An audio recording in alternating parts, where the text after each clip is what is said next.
நான் வரேன்.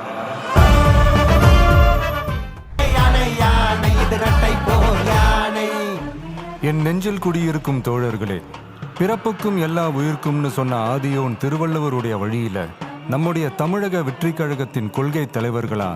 பகுத்தறிவு பகலவன் தந்தை பெரியாரையும், பார்போற்றும் பெருந்தலைவர் காமராஜரையும், அரசியல் சட்ட மாமேதை டாக்டர் அம்பேத்கரையும், வீர தமிழ் மங்கை வேலு நாச்சியாரையும், மக்கள் சேவகர் அஞ்சலை அம்மாளையும் நம்முடைய அரசியல் வழிகாட்டிகளா ஏற்று சாதி மத பாலின பாகுபாடு இல்லாத சமத்துவ சமுதாயத்தை உண்டாக்க மதச்சார்பற்ற சமூக நீதி கொள்கைகள், அதாவது செக்யூலர் சோஷியல் ஜஸ்டிஸ் ஐடியாலஜிஸோட நம்ம தமிழக வெற்றி கழகத்தின் வழியா உங்களுக்காக உழைக்கணும்னு நான் வரேன்.